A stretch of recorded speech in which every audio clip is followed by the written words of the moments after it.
आषाढ़ मास के शुक्ल पक्ष की एकादशी को देवशयनी एकादशी कहते हैं। इस दिन भगवान श्री विष्णु सृष्टि के संचार का कार्यभार भगवान शिव को सौंपकर 4 माह के लिए क्षीर सागर में योग निद्रा में चले जाते हैं। इसके साथ ही चातुर्मास आरंभ हो जाता है। इन 4 माह में किसी भी प्रकार के मांगलिक कार्य की मनाही होती है। देवशयनी एकादशी के दिन भगवान विष्णु और माता लक्ष्मी की विधिवत पूजा करने से और व्रत रखने का विधान है। इस एकादशी को आषाढ़ी एकादशी, पद्मा एकादशी और हरिशयनी एकादशी के नामों से भी जाना जाता है। आषाढ़ मास के शुक्ल पक्ष की एकादशी तिथि की शुरुआत 5 जुलाई को शाम 6:58 पर, आषाढ़ मास के शुक्ल पक्ष की एकादशी तिथि का समापन 6 जुलाई को शाम 9:14 पर। उदया तिथि के कारण एकादशी व्रत 6 जुलाई को रखा जाएगा। एकादशी व्रत का पारण द्वादशी तिथि पर ही होता है। इस बार देवशयनी एकादशी व्रत का पारण 7 जुलाई को सुबह 5:29 से लेकर 8:16 तक पारण करने का शुभ मुहूर्त है। पूजा विधि: सुबह जल्दी उठकर स्नान करना, भगवान विष्णु और देवी लक्ष्मी का संकल्प लेना, प्रतिमा या चित्र स्थापित कर पूजा करना, तुलसी दल और पीले फूल अर्पित करना, व्रत कथा सुनना और पारण के बाद दान पुण्य करना शामिल है। देवशयनी या पद्मा एकादशी व्रत की कथा। भगवान कृष्ण बोले, हे धर्मात्माओं श्रेष्ठ युधिष्ठिर, आषाढ़ मास के शुक्ल पक्ष की एकादशी का नाम देवशयनी है।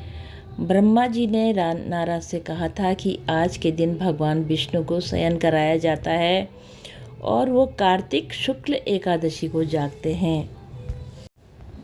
चातुर्मास व्रत इस एकादशी से प्रारंभ होता है। जो मनुष्य ब्रह्मचर्य का पालन कर चातुर्मास का व्रत करता है वो भगवान विष्णु को प्रिय होता है। देवशयनी एकादशी व्रत की कथा।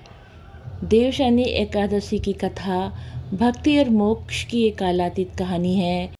राजा मानधाता एक न्यायप्रिय और प्रिय शासक को एक गंभीर संकट का सामना करना पड़ा जब उनके राज्य 3 साल से सूखे से पीड़ित था, जिससे उनकी प्रजा भूख और बीमारी से जूझ रही थी।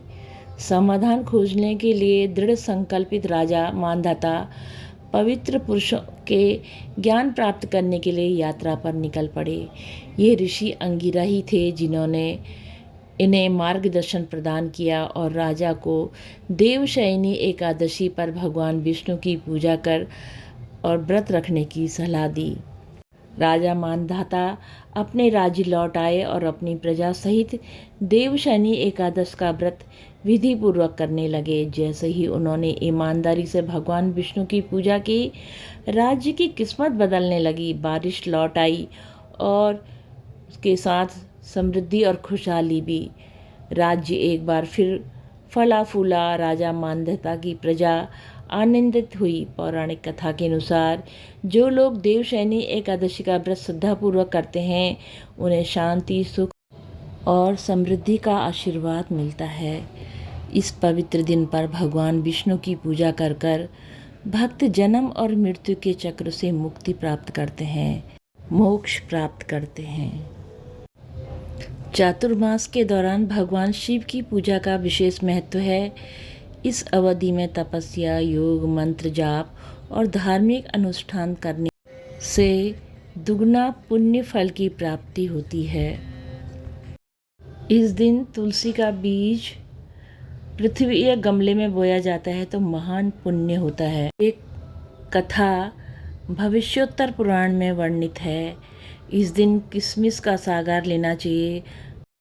व्रत में किशमिश, फल, दूध, मिठाई आदि भी लिए जा सकते हैं। ओम नमो भगवते वासुदेवाय। ओम नमो भगवते वासुदेवाय। ओम नमो भगवते वासुदेवाय।